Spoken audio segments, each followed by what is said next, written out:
of time. And this gentleman was at the table, and he said he would give a lead, and I got a whole bunch. A lot of people kind of forgot, or he did not forget. In fact, he reminded me on Friday, I will see you. And I was like, oh yeah, okay, which makes it very nice. Yeah, so I've watched this person come in these rooms and get better and heal, and work through things. He's always one that brings up things that he needs to work on or works through, and I think I see that as being a real important part of this program, because if I can't see what I need to do or work on or be honest with myself, I don't think I'm going to have much growth in this program, and I believe that's why I've seen a lot of growth in him. I know he struggles with anxiety. I'm actually working through some of that kind of stuff on my own. I didn't even think I really had anything with that, but I do have that, and I admire him because he does not let it stop him from doing things that this program asks him to do, and one of them is to give a lead. So with that, I do have to say this, he doesn't always root for the right teams, but even with that said, I still like him a lot. We just need to work on that a little bit. Other than that, I give you my friend Richard.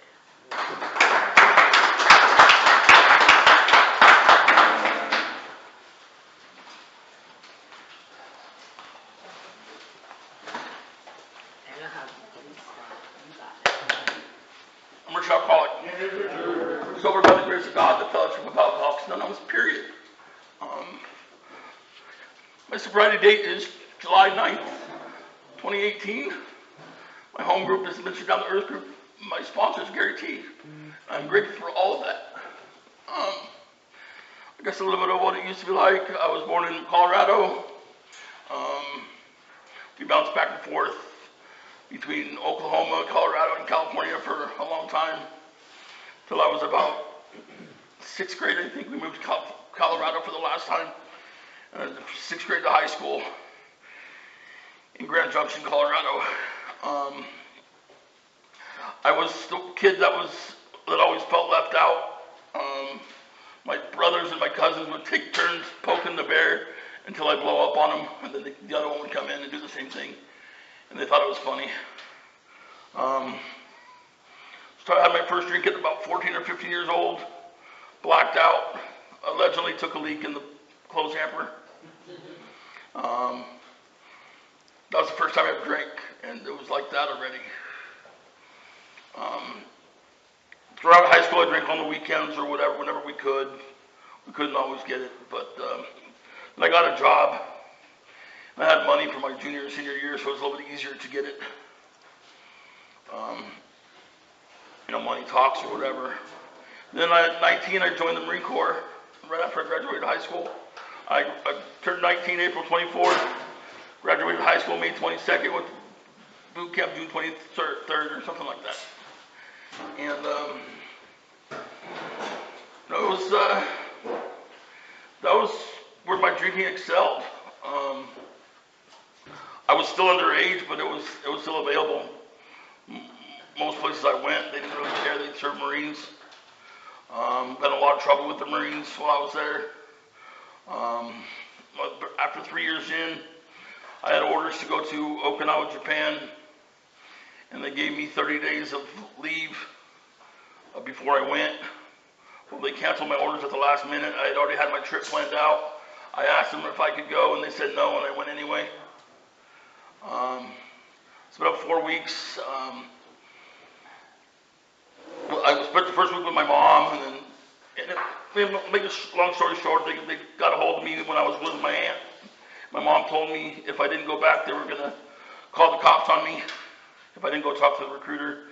So I went to the recruiter, called the first sergeant.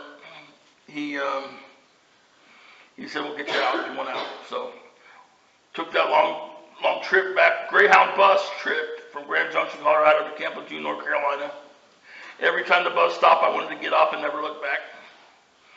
And then I got back, And the people in my room were telling me, oh, you're dead, they didn't talk about it, you're done, your career's over, all this stuff. And so I went to the PX and I stole a bottle of whiskey, and I went and slept a couple nights in the woods.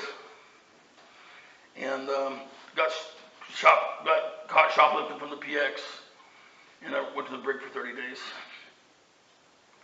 That was the only time I was really involved. Oh, there's another time. I'll get to it. Just keep it in my mind. But I got out, met my daughter's mom. We got married about 2 weeks after we met, because it was love. And we got married about 2 weeks after we met. My daughter the next summer. She was born in July, and I got out in August of the Marine Corps. And we drove from Camp Lejeune, North Carolina, to Palm Springs, California, and all the way back to Colorado. And it was not very much fun. My drinking continued. I got a job working graveyards, but I would work 8 days on and 6 days off, which sucks for graveyard because you never get any sleep. Plus I was drinking.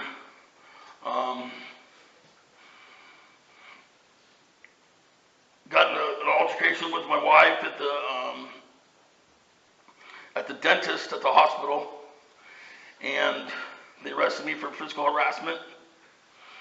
And so the next time when the cops were called, they automatically turned to me, and I went to jail ended up going to jail for 6 weeks. I was drunk.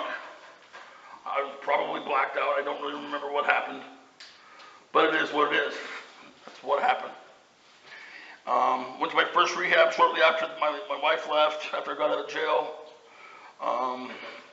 Went for about 18 months. I went to this rehab, and it was good. Went for a full year, and then went to the sober living area outside it. Went to college for a little bit. Everything was going well. Moved back to my parents' house. Met my son's mom working at Walmart. And then we decided it would be better off to stay home and get drunk and stuff than it would be to even go to work. Luckily, I was getting a 50% pension after my son was born. From the VA, they diagnosed me bipolar, and the service connected me for that. And then in 2009, we moved. My son was about 4 years old. We moved to San Diego, California, and I didn't like that because it was her parents and her sister, and we weren't doing anything for ourselves. But I thought it was all about me, so I went and got a hotel room, got drunk, trying to drink myself to death. I would rather have died than be in that situation anymore. But I couldn't even pass out. God didn't even let me sleep that night. And I called the VA emergency room. They told me to come in, we'll have a bed for you. So they put me in a psych hospital. It wasn't the first time I was in a psych hospital. It wasn't the last time I was in a psych hospital. It was just a time. But I went there for 3 weeks or so, and then I got into a sober living. And I did pretty good. Went to meetings, worked with a sponsor, did most of the things I was supposed to be doing. And then I moved into met a girl, moved into an apartment with her and another alcoholic. We split, and she moved in with us, and things were going really well. But I discovered what I discovered. But then I started using the internet to meet women again, and that's pretty much been my, most of my story really is flying from one place to another. I always ended up back in San Diego where my son was until my son came to where I am. And but before that, I met a girl in Oceanside, California. We dated for a couple of years, and then she told me I had to leave. I wasn't drinking. I was just a dry drunk at the time. I would drink socially, but I always wanted more. I'll tell you that. I always wanted more than what I drank. But she told me to go live somewhere else. I went back to the first girlfriend's house and slept there, and then I got drunk every day for 10 days straight. Went to the bars, closed them down every night, drinking all day, every day. Would walk into the bars, so there's no consequences or anything like that. And finally, that Sunday afternoon, I thought, I can't do this anymore. There's nothing drinking is going to make any better. It's not going to bring her back. It's not going to bring anything back. It's not going to make anything any better. And I hit my knees and I prayed to God. And I thought about calling my sponsor that night, but I think he would rather me call him when I was sober. So I waited until the next morning, and I called him, and he said, I'll be there to pick you up when I get off work at 5 o'clock. Went to a meeting, went to coffee after the meeting, did that for a few more days, and I told Ann that I had the money for the rent, and she said, well, you can come sleep on the couch if you want. I said, okay. All that while I had met Jess, and she invited me out for Thanksgiving out here, and she lived in Egypt, Ohio when I moved here. And then we moved to New Bremen. I bought the house in Bremen. After that, I got to stay sober, and got involved in service after my daughter passed away in 2020. She had pulmonary hypertension, and it took her life in 2020 on August 8th. And that night, I remember I called my ride to the meeting, and I never had to call him. We were always going. It was always on. I told him, let's make sure we're going to the meeting tonight. He said yes. Told him what happened. Called my parents. I got into meetings, and then I got involved in service at the district level. And it's been a game changer for me. It's always something to be done that you could. There's always a way I can be of service, and it keeps me coming back, and it keeps me sober. My son ended up moving to Ohio in 2021, I believe it was, or 22, when he was a junior in high school, and he finished and graduated out here. And then he moved back and come back again, and now he lives in St. Mary's with his girlfriend. He's had the same job for over a year. I'm very proud of my son. And I got to experience what it is to live alone with some solitude. And I was scared at first because I've never lived alone my entire life. I've never lived in a place this long my entire life either. I was thinking about that. Closest is 3 years in Junction. So that's about all I got. I'm going to read something out of the Big Book. This is my favorite passage from the Big Book. It's from page 164 out of the chapter called A Vision for You.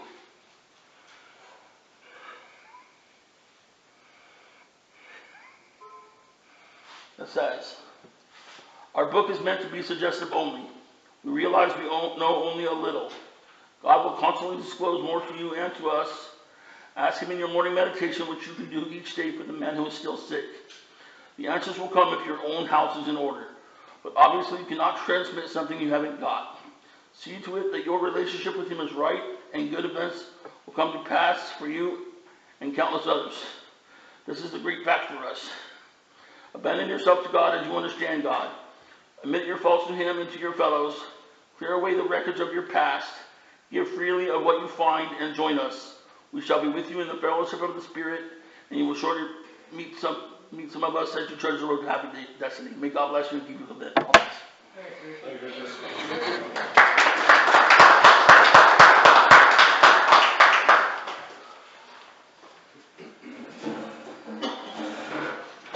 Thanks so much, Richard. Short, sweet, and to the point. So, yeah, I love that. It's one of my favorite parts of the Big Book. Because that's exactly why I continue to show up after all these years, is that that's the part I get to watch. I get to see people walk this life and without a drink or a drug. And I don't want to miss the miracle. I don't want to miss people's miracles because I've seen a lot of them, and I've seen a lot of not so great things also.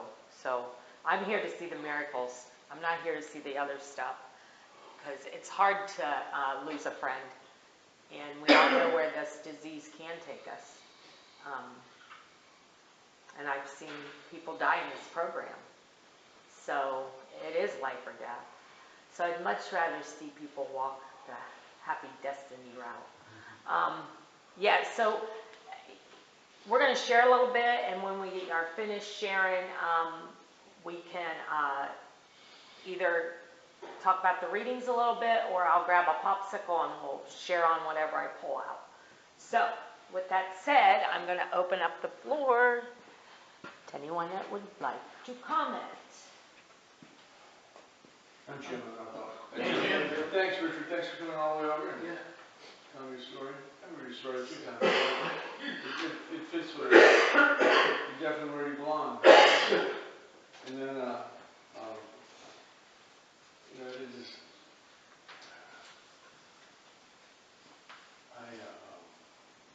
my story, always when I tell my story, but even to this day, when I try to tell about my life before I found the recovery, it doesn't make much sense to me. It's me just kind of meandering. When as the wind blows or whatever was pushing one way or the other. And then for some reason, for a good reason, then when my story moves into recovery, then it has a path that makes sense, a progression. It started at one level and it moved to several different levels through the years with it. And I think that's the same with all of us. We were always kind of not even doing a very good job of finding our way, just existing from day to day with our disease. So, thanks for coming over and sharing this. I appreciate it. Always do. Thanks. You too. My name's Tom Alcoholic. Tom. Thank you, Richard, for coming here. I've known you since we became a new agreement anyway. And I've seen you go through a lot of stuff that I would not want to go through. I don't know if I'd stay sober or not, but I saw you go through it sober. And I'm just glad to be your friend. Thanks, Tom. Thanks, Tom. Kevin, I'm not Paul. Kevin.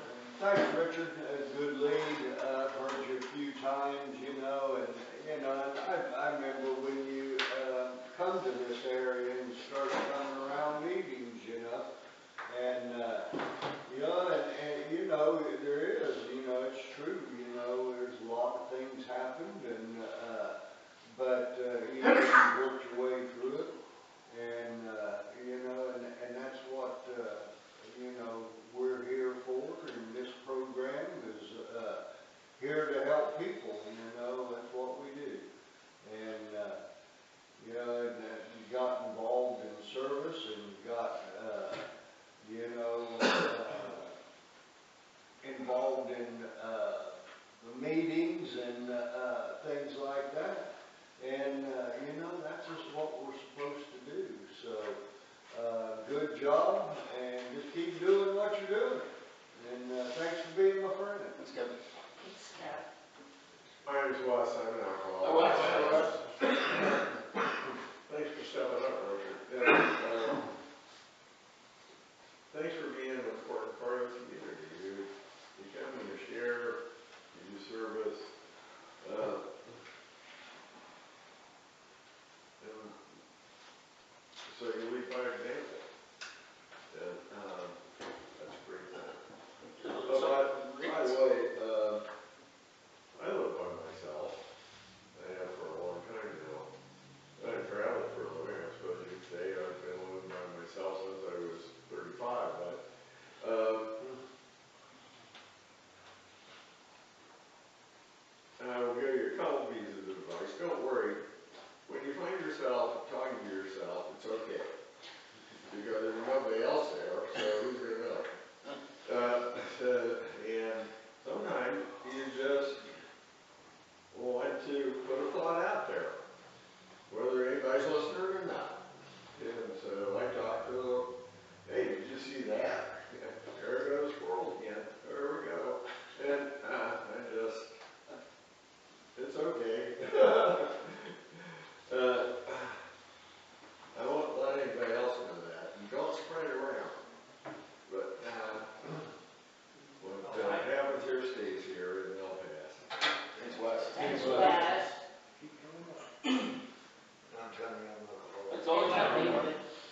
some years under my belt too. So, thanks for being my friend and thanks for coming all the way over here. Thanks, Thanks, Dennis. John. I'm Dave. Matthew Alcoholics. First time I've heard it, I've heard your story, bits and pieces of it through, just talking in the rooms, and it was really nice to hear it in its entirety, and I appreciate you being a beacon of hope in otherwise dark time. And I appreciate you inviting me over, asking me for a ride, and if you wouldn't have, I probably wouldn't be here. It's a bit of a trek, so I'm grateful to be here, and thank you for having me. Thanks, Matthew. Matthew. Don, alcoholic. Hey, Don. Thanks for leaving. That's good. Thanks for being my friend. Thanks, Don. Thanks, Don. Thanks, John. I'm Andrew, recovering alcoholic. Andrew. I want to thank you for sharing with us, Rich. That's about all I got. Thanks. Well, thank you. Wayne, I'm an alcoholic. Hi, Wayne. Richard, I want to thank you for the lead. The first time hearing you, definitely not the first time seeing you. I enjoy seeing you on Tuesday mornings. It's always a good start to the day, you get here to a meeting. And I too went through the loss of a child, and yes, it's something you never get over. It gets easier, but it's never worth something to pick a drink up over for that. That would be the change for the worst. But yeah, it's great seeing you, and thank you. Thanks, man.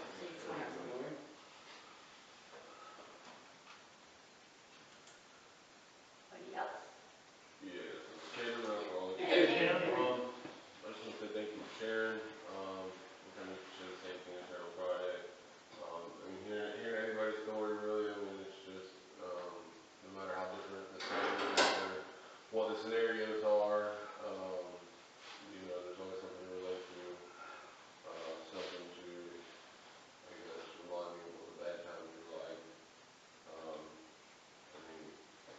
Two completely different scenarios, you being in the Army, me living at my mom's house, like, you go steal some alcohol, in jail for 27 days, That's just, addiction doesn't discriminate, alcoholism does not discriminate, any age, race, sexual identity, creed, religion or lack of religion itself.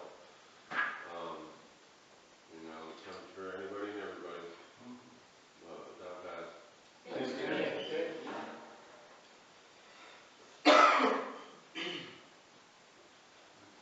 Okay, then, what did I do with my sticks? Well, first I'll say, does anybody want to share on one of the readings? I'll open that up, or I'm gonna hold a stick.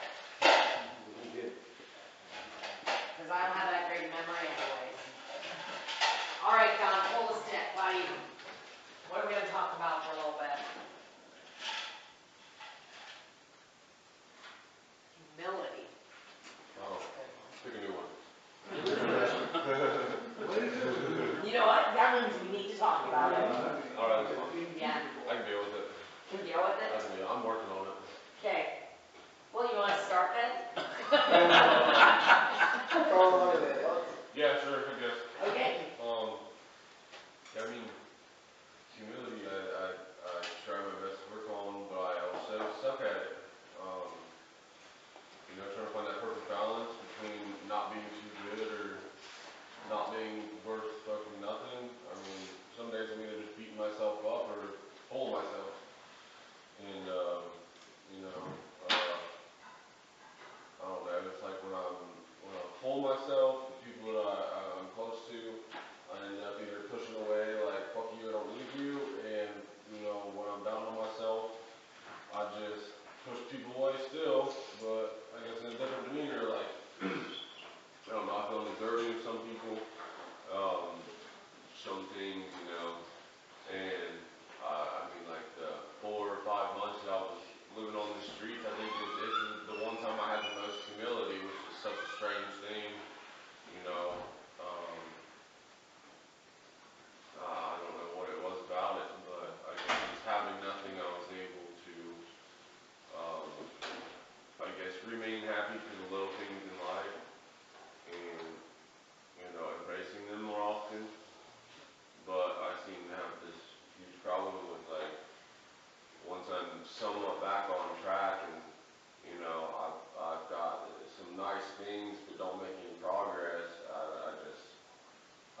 get antsy, in the, I guess the instant gratification tells me, you know, I'm not doing good, I'm not doing right, what am I doing wrong?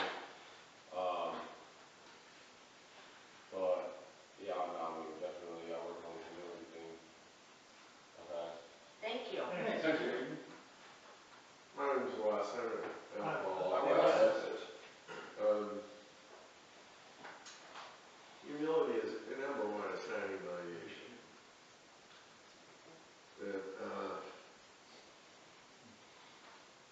It's not, because that gets me back to myself. I want myself to be humiliated, I'm thinking about me, all for me. So it's not that. In fact, it's not thinking about, it's thinking about me less. Not thinking less about me, it's thinking about me less. When I heard that makes perfect sense. Then how do I think about myself less? Well, try to listen instead of talk. Although, I like big words like loquacious, which would describe somebody who likes to talk a lot, and that would be me. But,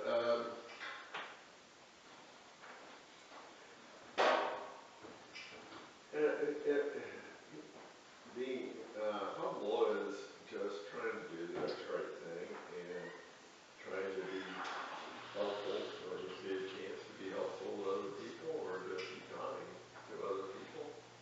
If you're looking for that, yeah, looking for, is my can deep enough?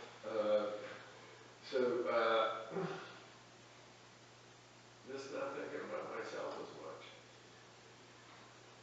I can't stop doing it. I'm not saying I can't stop thinking about me.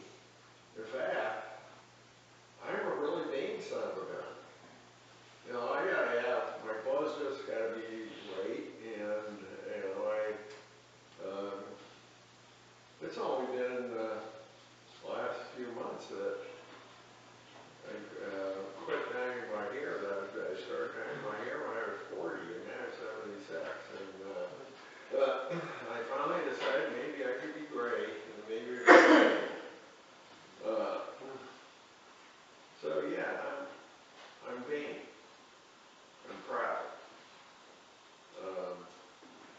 Don't make me mad, criticize me. I'm human. I don't want to be wrong. But I do have defects. And I had to learn how to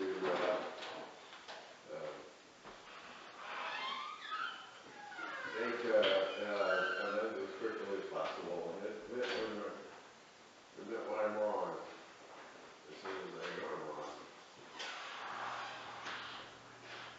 Which happens more than I want. I wish things would be smooth, but, you know, they're not.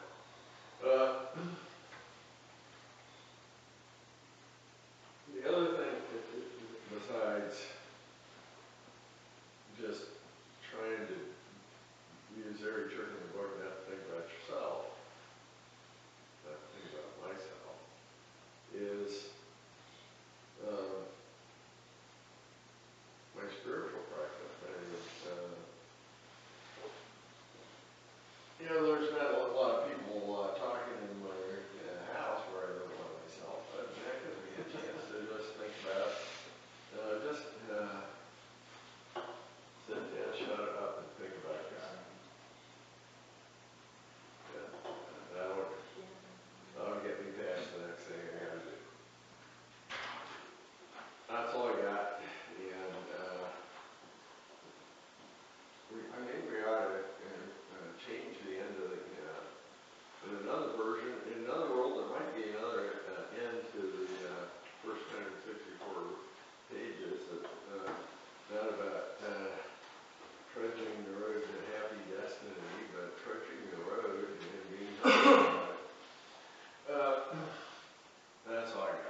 anyway, having humility is being teachable. Because I knew everything before I quit drinking. I had no humility whatsoever. But when I became teachable, hit my bottom and started learning, I got better. That's all I got. Thanks, sir.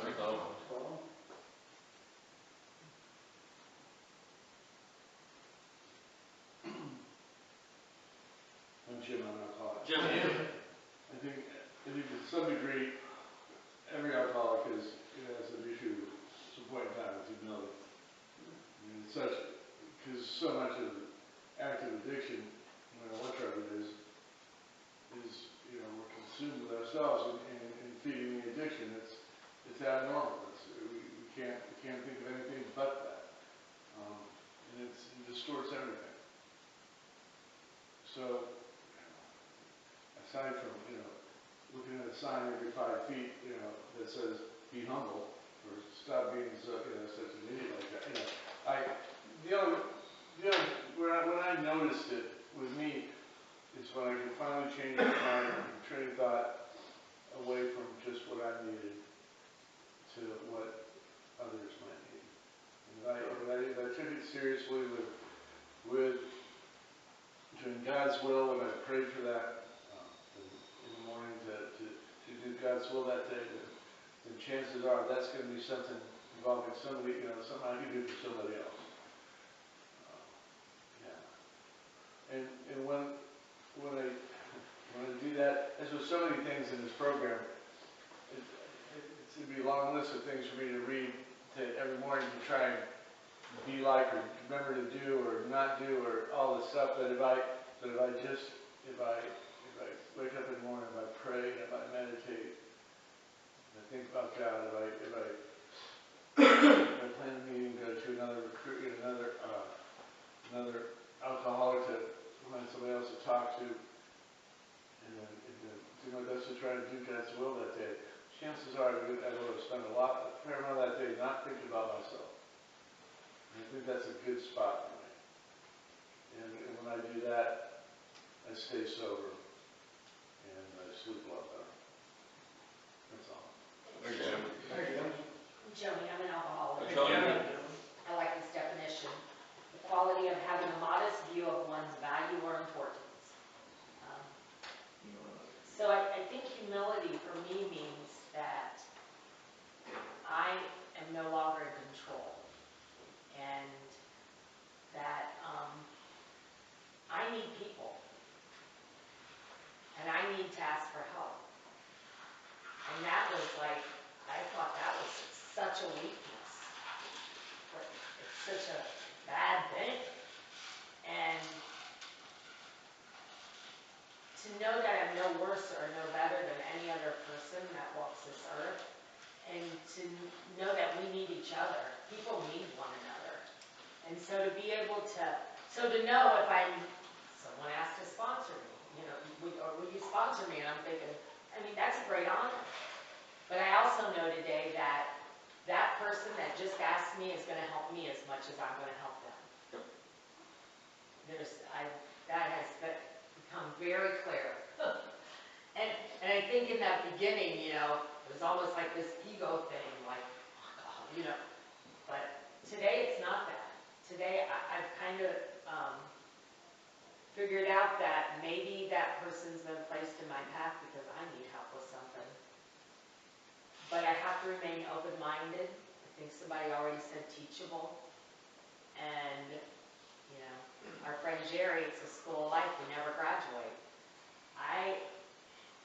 I'm pretty sure that my higher power, if I continue to walk in the path they've designed me to walk on, will reveal more and more to me as the time goes that I need to look after me today.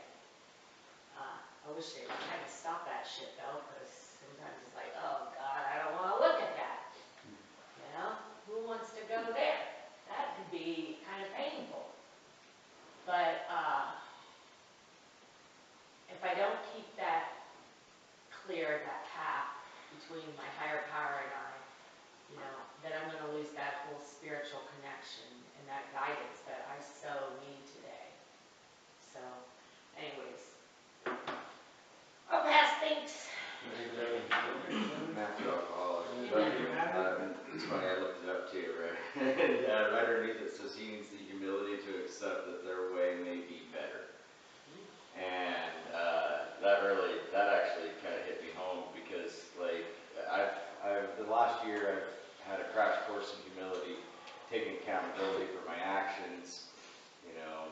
accepting that, you know, I don't know it all, listening to what other people have to say, and actually hearing what they have to say, not just letting it go in one ear and out the other, and taking accountability for my actions was the biggest part. Realizing that I wasn't just, it wasn't, you know, it wasn't how much I drank, how often I drank, it's what happened to me when I drank. I was an asshole. I was an abusive, egotistical asshole when I drank. And I refused to get help for it until I had thrown away everything that I thought was precious in my life. Because I used to say, I lost this, I lost my wife, I lost my kids, I lost my freedom when I got arrested. I didn't lose shit, I gave it away. Because I made the choice to do what I did. And that really changed my perspective on things. That it wasn't, yeah, I have a problem with drinking, but I also make the choices to do what I want to do. My choice was not get help and to try to do it myself. And it wasn't until I realized that I couldn't do it alone that I started making progress. And I started actually listening to other people's advice, or suggestions, I guess. It's not really, it's kind of what I love about the program, is it's not advice, it's suggestions. This is what works for us. It may work for you. If it doesn't, there's, you know, another 15 people that may have a different way. But I found something that I wanted from each and every one of you guys. And I stayed to take those benefits, because that's the only way I'm going to learn, is to sit around and listen. I mean, you guys see it. I sit here and write. I don't, you know, I write my thoughts and things that I learned, because I've got a terrible memory. And it helps me tremendously. So thank you guys for the last year of the lesson in humility, because I really needed it. Pass. Thanks, Matthew. Kevin, I'm not calling you. Yeah. And, you know, when I got to these rooms, humility was one of them words that I didn't even know what it meant. And I didn't know nothing, but what I knew is that for most of my life, I was very selfish and self-centered. And, you know, when I got to these rooms, I was beat up and beat down, and, you know, I was at the point I was willing to do whatever it takes, you know. And as I sat around in the meetings, you know, I heard people say, you know, you got to get out of yourself, and you got to help another alcoholic, and you got to, you know, do these things or this and that. And, you know, and all, my first thought is that I'm going to help somebody and I'm not getting nothing back in return. You know, what am I getting for that? But little did I know at that point in time, what I was going to get was a priceless gift of sobriety, when I learned how to get out of myself, when I learned how to help another individual, when I learned to, you know, I was present at meetings, and you chaired meetings, and you just done the service work, you know, you got into service, and you had to become a part of it. And I was never a part of nothing, you know. I was never a part of nothing, and, you know, I had a friend, he's passed now, but he always said, you know, if I wouldn't have become an alcoholic, I wouldn't have been anything. You know, and, you know, how true that is, you know.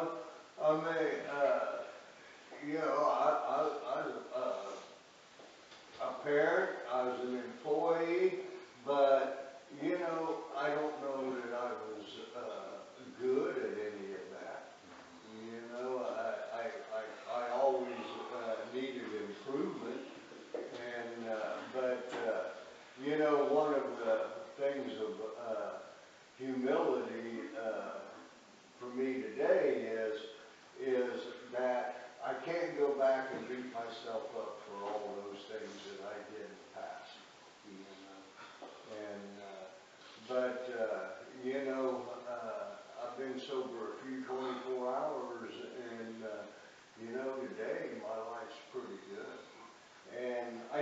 remember another, older fellow, when I was kind of struggling, and I think Wes touched on that, but, you know, he kind of explained humility to me is not thinking less of yourself, but thinking of yourself less.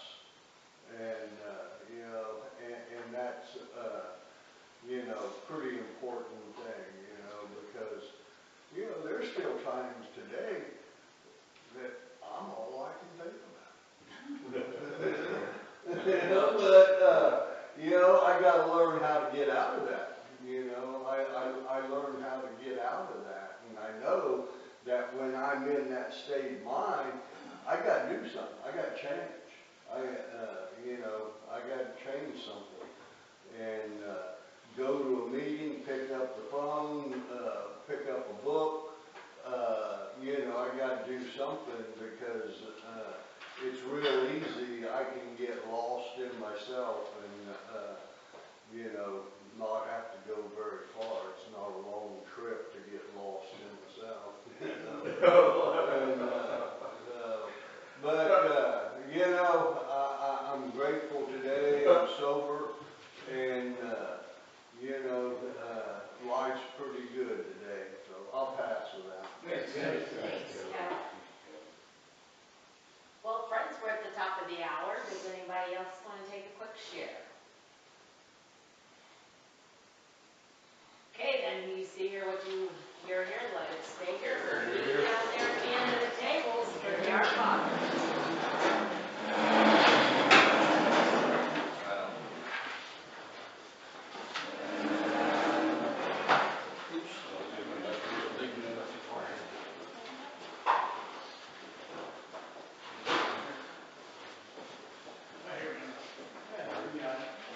How many alcoholics does it take to make a surgery?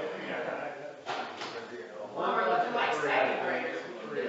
We got Noble here, it'll work. Richard, take us out tonight. Who drives the bus all day long? Our Father, who art in heaven, hallowed be thy name.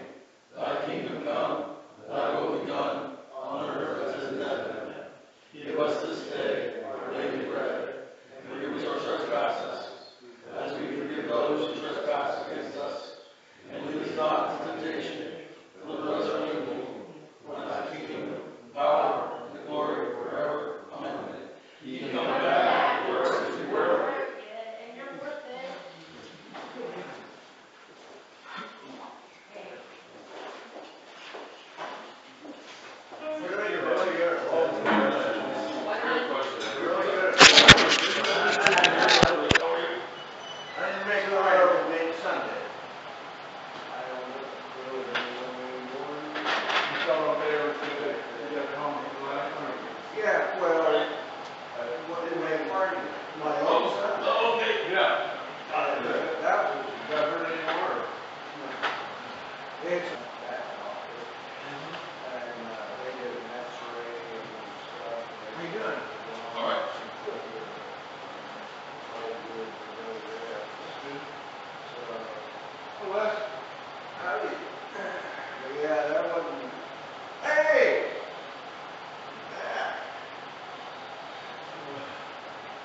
Yeah, that definitely wasn't what I had planned over there. trip back. It was fun. Okay.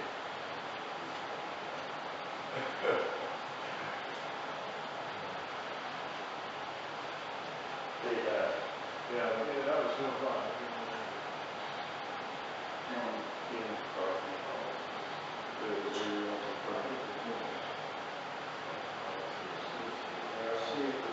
Hey, John. Pretty good, how are you, Jim? Oh, good. She's up, pizza. That's right, yeah. Seems to be a good place for coffee. Hey. Oh, hey. I wonder where you were, how you doing? I'm in the closet. You said your dad does the pizza for us? We're gonna extend the whole thing. One little line.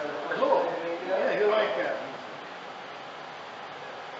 I mean, it's We got a great selection of thank yous. You will appreciate it. And of course, I'm like one off on my other.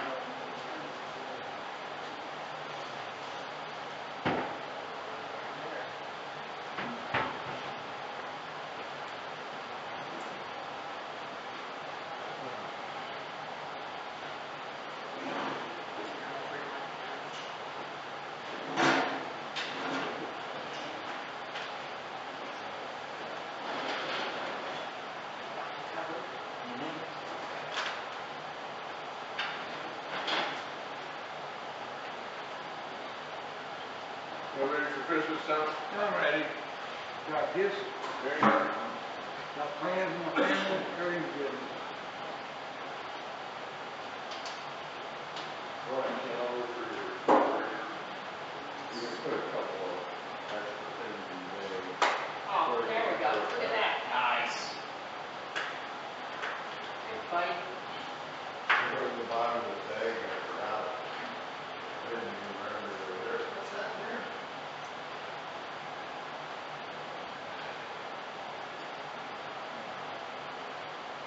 Who's John LLC? John's LLC. John is my barber shop. John Mackey has a salon in New Knoxville. And, Cook rents a chair in there, and then he cuts my hair. And I work for John.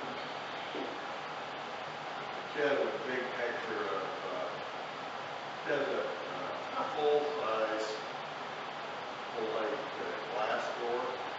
She has the entire window is covered by a photograph of Robert Redford, who is about 30. for itself. Come on. What are you There's doing with that? a movie poster of Robert Redford is really the sign over his house. There's a King Robert Redford poster up. And it's like, well, I ain't no Robert Redford, but funny. No, I'll probably forget that it's in there, you know, not cash. Be my next 2AA meeting, so. Oh, look at it.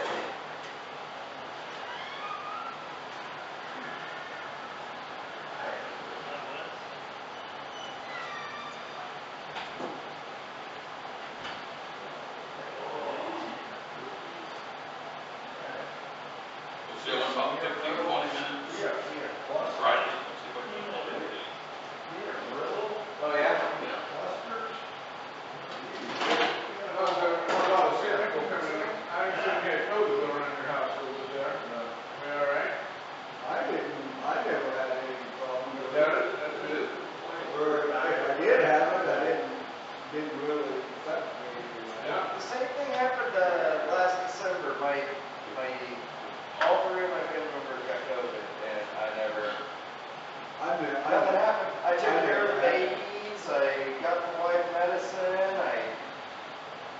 I didn't do anything different, I didn't isolate or none of that BS, and I never got sick.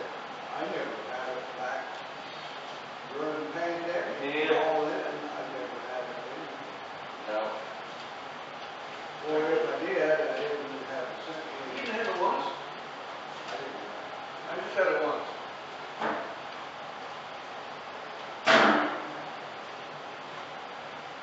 You could also be on, I don't get it, like, Yeah, I've heard about that. I don't get it, like, area, like, I have no symptoms. Yeah, and that's very well, I mean, I can see that. I mean, I might be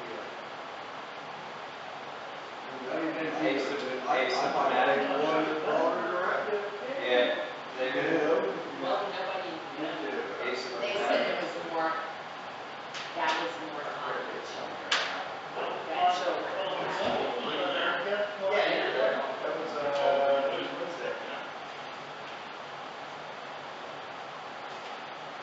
Thanks, sir.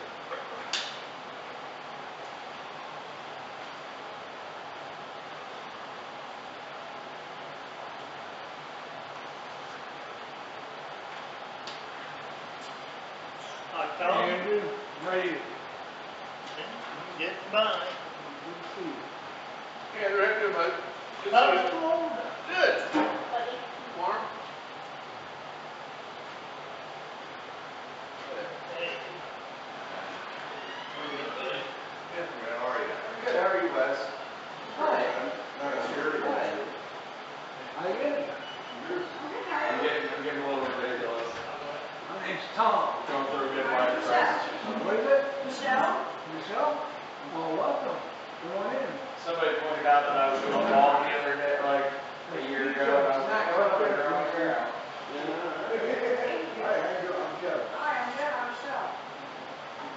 And now my daughter thinks it's cool, like, you're gonna have Paris on your arm. Yeah, you will.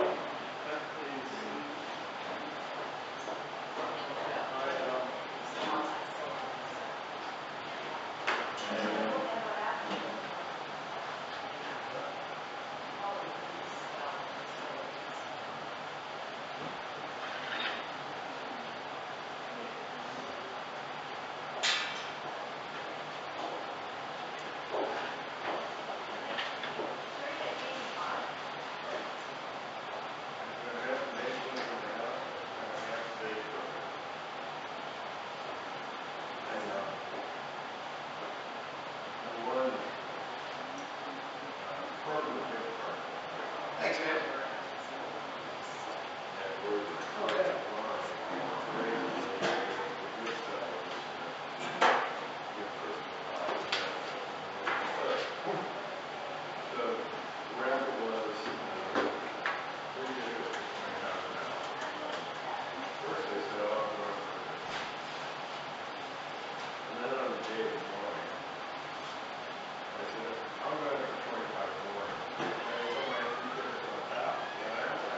That's a good trick, and I'll do that again. Yeah.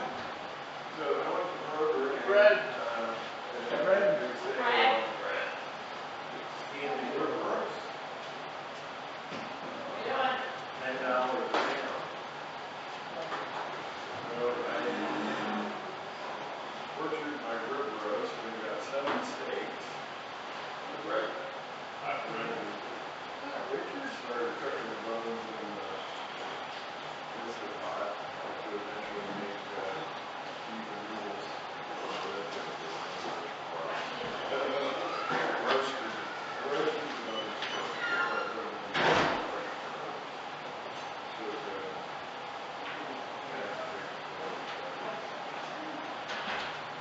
good. Kevin knows. I'll shut it off when the meeting starts. Hey, I'm Joni. Hi, I'm Tom. Michelle, I think, yeah. What is that, a heater? What's the name of that? Dehumidifier. Humid. I am Joni.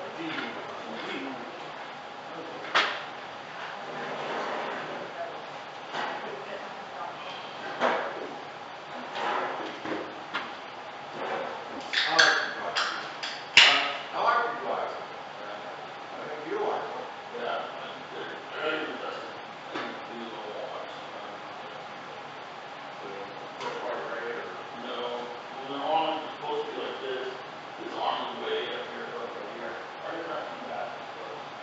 You from Greenville? Yeah. Yeah, you've been here before. Yeah, we got it. Yeah. Hey, how you doing? Pretty good, yeah. I'm all right.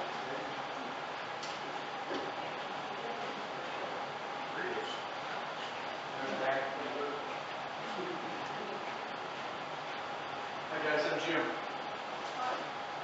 Josh? Joyce? I'm sorry, I wasn't recognizing. I know the table is on the glass. No. Michelle?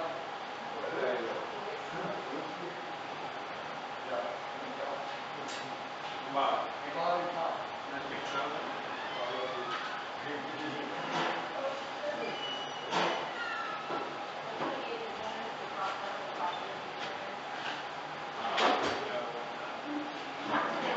What's the other sort of got going on, Wes? Chocolate cookie first. I've been working more on Blackwood. So, yeah, the first show of Torquay. How you doing? Yep. Bluegrass. They don't like bluegrass, but I was violin, mandolin, guitar, and bass. Bluegrass, I can see it was a mandolin, but that's okay. They say, but I will play the fiddle, but I'll play it. Yes. I play it. Bluegrass. You play? You can play viola, but not play. Just coaching a year, you never have to.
Who's doing 60 hours a week?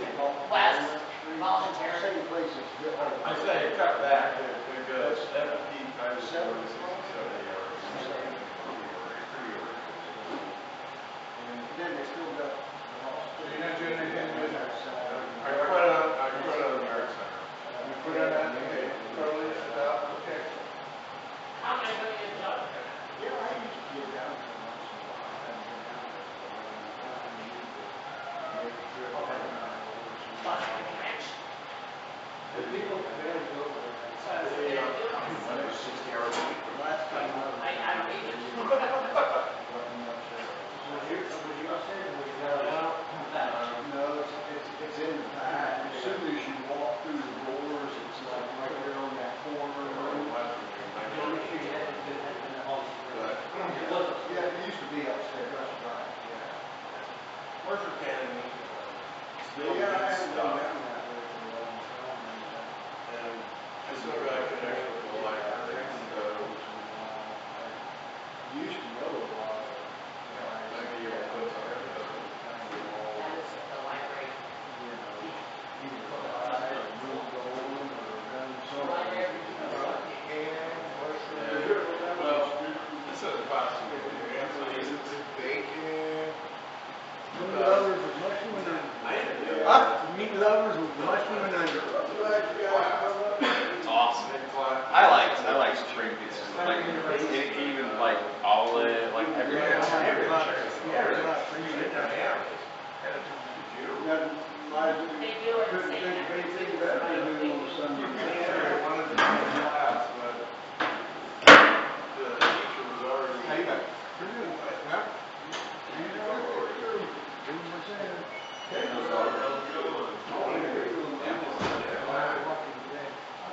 She was working a full-time job,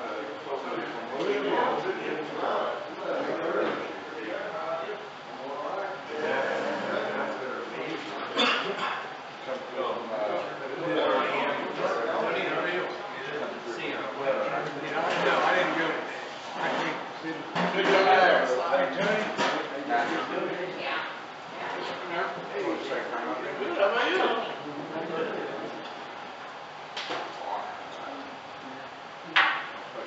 I think we need more snow people. Yes, I know. I still, I haven't checked it from Penn Gate. Oh, really? It's my third check. I didn't know we had stuff over there. Map of it. Might as well be. First time she didn't. She didn't take, and then she gave me some suggestions and ideas, you know. That lady does that. No, she was really, you went in and just had her for advice. Oh, yeah. It was fine. I mean, no, I went in to see them, and she was like, well, if you try this, you'll feel, and she gave me some ideas. Pretty much everybody I see here, they're like, I'm talking back. She had a lot of fun there. I don't know. She did it at, that's right. Yeah. It sounds really good. Trying not to come down anything live. Yeah. Indians, a lot of those trees back there, probably 40, 50 years old, 70 feet tall. Honestly, most of them are chainsaw blades. They're in the whole ground. Yeah, there's a lot of hickory and a lot of oak back there. Really hard.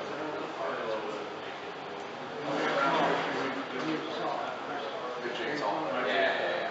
Yeah, but I only, what I got's only got like a 22-inch bar on it. Cutting something down like that. So it was around 180.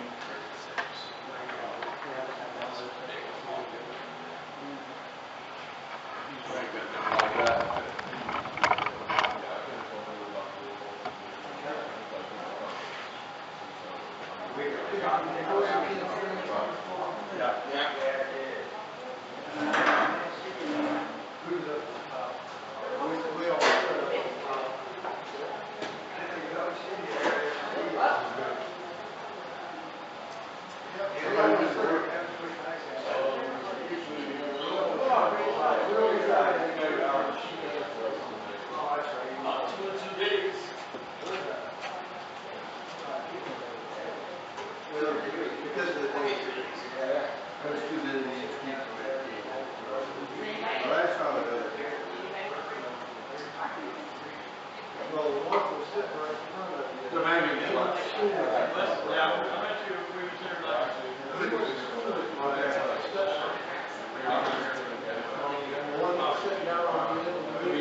Mr. Power, we had 3 in the back, in the right there. In the house. In the back of the head. Yeah. Why is that a green board?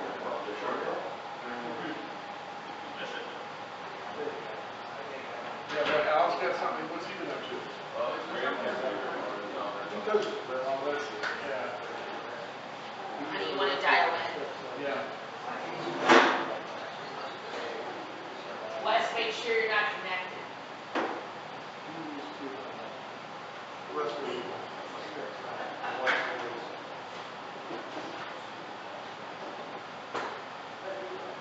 Last week, we couldn't figure out why we couldn't connect. Because he was still connected. Bluetooth off. Nice. I thought I left my phone And somewhere. he It wasn't on my He had us personal. all shut off our phones. He was- Somebody's connected. Yeah. Who's connected? Yeah. It went on, and then he's like, Oh, it's me. oh, I got my phone. That's great. Craig and I got kicked his ass. Didn't we, Craig? Because we got a program.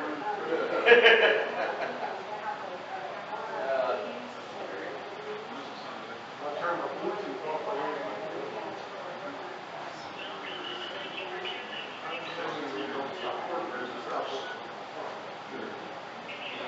It is, right?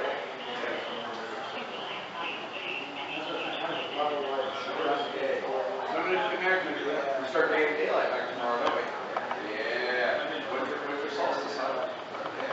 Yeah. Yeah, it's awesome. My daughter's You good? gaining like 5 or 6 minutes a day tomorrow. Everybody's on anyways. It's getting dark up there in Anchorage here at like 4 o'clock. Just keep it with you So, until somebody we're pops pretty up. excited when the sun doesn't go down there, man. Turn it. Let him be when he's gonna come to close tonight. What? Let him be when he's gonna come to close tonight. Hey, don't sit.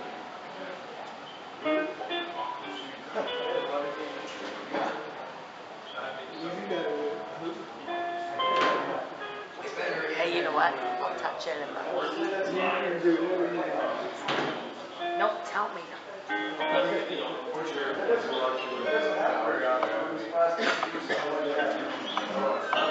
We gonna turn it down then, honey? Patriots won the entire season and won the Super Bowl. Way down. I thought they had one season that they did that. They went undefeated, but then they lost. But then they lost the Super Bowl. That's the most I can turn it off. Yeah, that was a crazy year. Yeah, that's okay. If I do a minus button, doesn't that just, I don't just turn it all the way off and we'll be able to hear somebody comes on. all right, That's fine, call in. call a conference call. I got it, I'm calling in.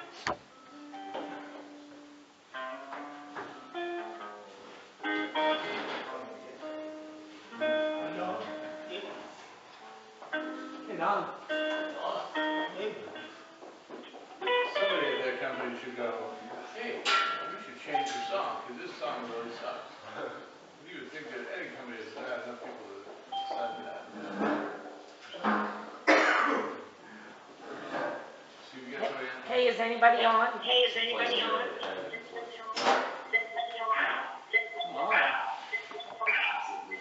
There is what we had that one.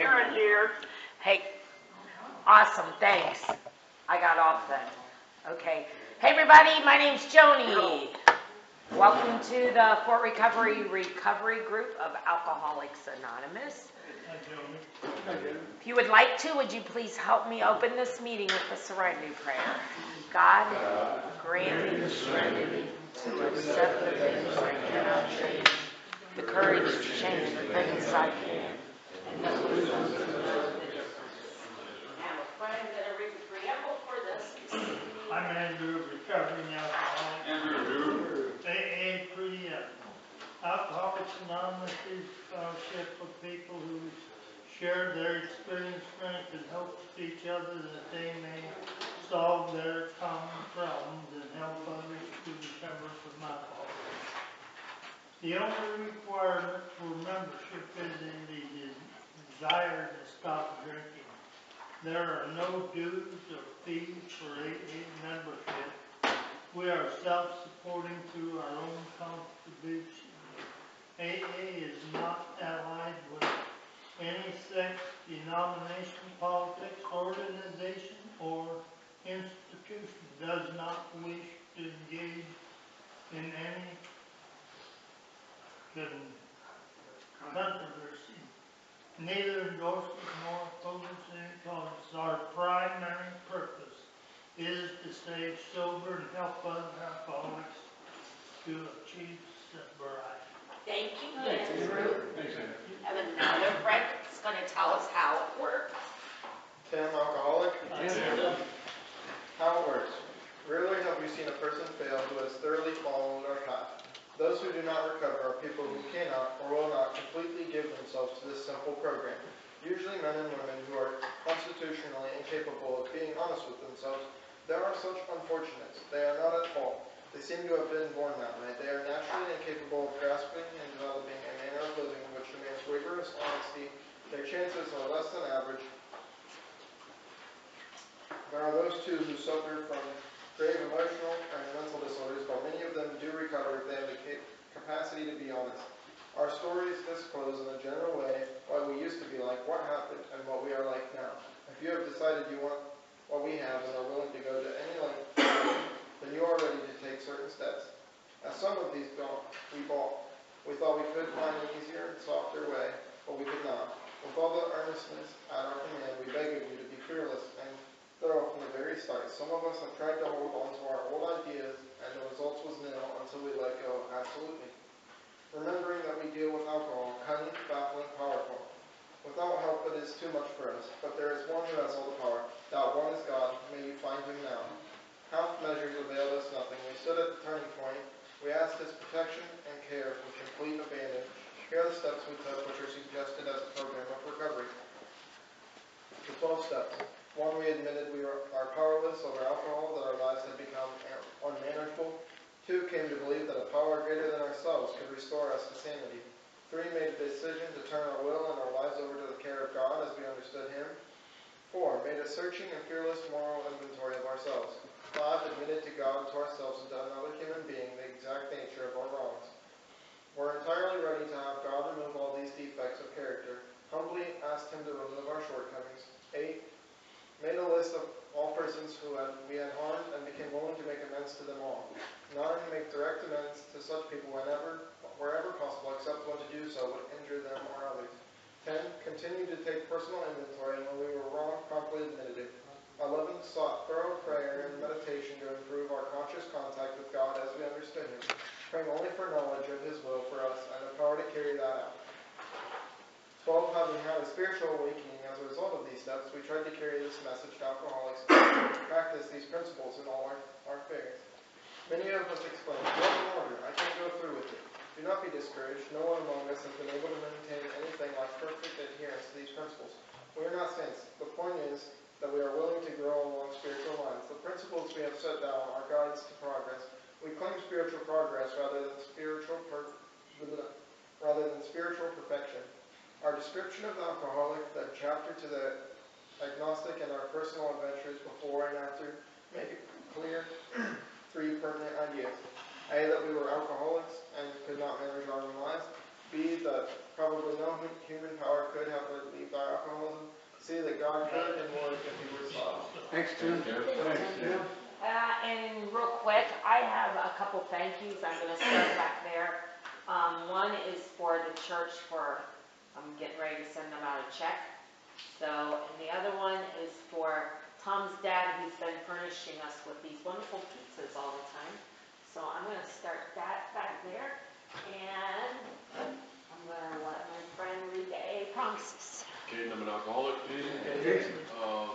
we are painstakingly about the space for development, we will be amazed before we're halfway through. We're going to know new freedom and a new happiness. We will not regret the past nor wish to shut the door on it. We will comprehend the word serenity and we will know peace. No matter how far down the scale we've gone, we will see how our experience can benefit others. That That feeling of uselessness and self-pity will disappear. We'll lose interest in selfish things and gain interest in our fellows. Self-seeking will slip away. Our whole attitude and outlook on life will change. Fear of people and economic insecurity will leave us. We will intuitively know how to handle situations which used to baffle us. We will suddenly realize that God is doing for us what we cannot do for ourselves. Are these extravagant promises? I think not. They are being fulfilled among us, sometimes quickly, sometimes slowly. They will always materialize if we work for them. Thank you. Thanks, Dave. Thanks, Katie. Yes, is there any questions? Matthew Alcoholic. This is December 21st. Listen, share, and pray. When working with a man and his family, you should take care not to participate in their quarrels. You may spoil your chance of being helpful if you do. Alcoholics Anonymous, page 100. When trying to help a fellow alcoholic, I've given in to an impulse to give advice. And perhaps that's inevitable. But allowing others the right to be wrong reaps its own benefits. The best I can do, and it sounds easier than it is to put into practice, is to listen, share personal experience, and pray for others. Thank you. I have the 24, we'll just do I still sees it since I'm right here. Wayne, I'm an alcoholic. From the taproot, the principle that we shall find no enduring strength until we first admit complete defeat is the main taproot from which our whole society has sprung and flowered. Every newcomer is told and soon realizes for himself that his humble admission of powerlessness over alcohol is his first step towards liberation from its paralyzing grip. So it is that we first see humility as a necessity. But this is the barest beginning. To get completely away from our aversion to the idea of being humble, to gain a vision of humility as the avenue to true freedom of the human spirit, to be willing to work for humility as something to be desired for itself. It takes most of us a long, long time. A whole lifetime geared to self-centeredness cannot be set in reverse all at once. Thanks. Last is a 24-hour day book. Today's the 21st. Yeah. December 21st, AA thought for the day. Have I ceased being inwardly defeated at war with myself? Have I given myself freely to AA and to a higher power, to the higher power? Have I got over being sick inside? Am I still wandering mentally, or am I on the beat? I can face anything if I am sure I am on the way. When I'm sure, I should bet my life on AA.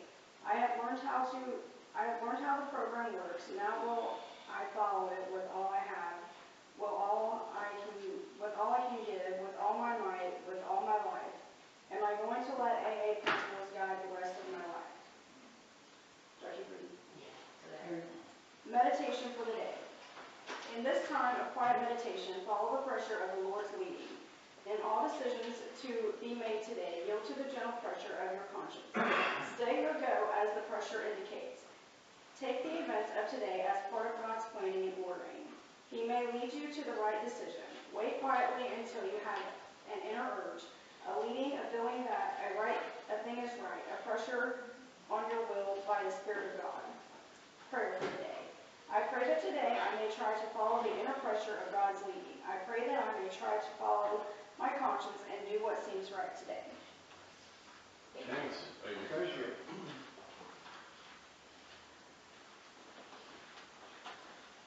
All right, I think that brings us to announcements. So, one up here. Okay, it says Alcathon meetings will be held throughout the night. When? December the 31st, time 6 p.m. to 12 a.m. Where? Grand Lake United Methodist Church, 40 South High Street, Salina. Please bring a snack, a friend, and enjoy New Year's Eve. Hope to see you there. This is sponsored by Montezuma Group and Carl L. If you have any questions, you can call Carl, and his number is on this here paper if you need it. I'll lay it up here for now. That's in Montezuma, not at. It's in Montezuma. It's at Montezuma. Yeah, I know, there's a lot of them. But I read that just the way it was printed. I know, So. I'm just saying, it's very cold water. It's in Montezuma. Okay, anybody else have any announcements from the floor? All right, then, does anybody need a schedule? Would like some phone numbers? Okay, there's loose leaf literature back there for the taking. We also have books for the price that the group has paid for them. And I'm gonna start this here 7th tradition basket around while my friend Kevin does the tokens. I'm Kevin, I'm an alcoholic. We've got for recovery group here, we have a token system to recognize different lengths of sobriety. The first token we have is a 24-hour token. Anybody need a 24-hour token? Anybody first meeting since the last drink? Okay, then we have monthly tokens. Anybody, how about 1 through 6 months? Okay, then I have 7 through 11 months. Okay, then we move up to yearly tokens. I have 1 year token. Anybody have a 1 year? We also have an 18-month token. Okay, then we have multiple years after, from 2 years up to a long time. And does anybody need a token in this? Does anybody have any length of sobriety that they'd like to have recognized? Well, let's give ourselves a hand. We all got All right, thanks, Kev.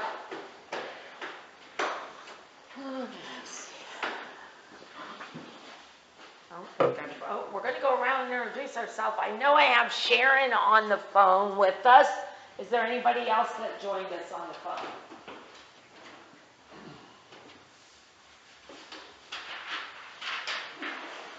Okay, we'll go around the room and introduce ourselves then. Tim, alcoholic. Hey, Tim. Jim, an alcoholic. Jim. Matthew, alcoholic. Kevin, alcoholic.